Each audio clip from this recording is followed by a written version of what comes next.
ధన్యవాదాలు తెలుపుకుంటూ సెలవు తీసుకుంటున్నాను. స్పీకర్ సార్, ఇది అత్యంత ప్రాధాన్యతతో కూడుకున్న అంశము.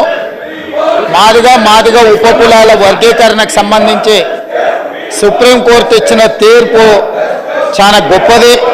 దీని మీద అందరూ అభిప్రాయాలు తీసుకోవాలి.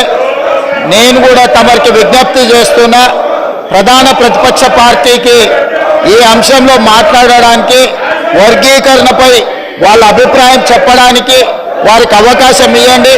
అదేవిధంగా ప్రతిపక్ష నాయకుడికి చంద్రశేఖరరావు గారికి కూడా నేను విజ్ఞప్తి చేస్తున్నా, ఇంత కీలకమైన అంశం సభలో చర్చ జరుగుతున్నప్పుడు వారు స్వయంగా ఈ చర్చలో పాల్గొని వర్గీకరణను ఏ రకంగా ముందుకు తీసుకెళ్లాలి, ఇప్పటి వరకు అన్యాయానికి గురైన వర్గాలకు ఏ రకంగా న్యాయం చేయాలనో వారి సభలోకి వచ్చి సూచన చేస్తే బాగుంటుంది.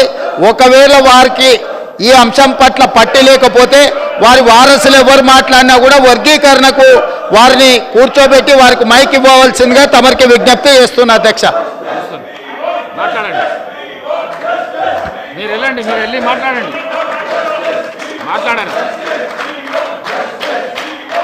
హరీశ్రావు గారు బొమ్మనండి సార్, వాళ్ళకే మాట్లాడతారు, మీరే మాట్లాడాలి. మాట్లాడడానికి అవకాశం ఇస్తుండ్రు, మాట్లాడడానికి అవకాశం ఇస్తుండ్రు. మాట్లాడమంటున్నావు కదా. లీడర్ ఆఫ్ ద హౌస్ స్పష్టంగా చెప్పడం జరిగింది, వారికి మాట్లాడటానికి వర్గీకరణకు సంబంధించి మాట్లాడమంటే కూడా మాట్లాడకుండా ఎట్లా అధ్యక్ష? మాట్లాడమంటే మాట్లాడరు.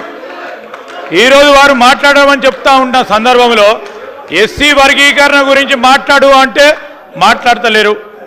ఏంది అధ్యక్ష?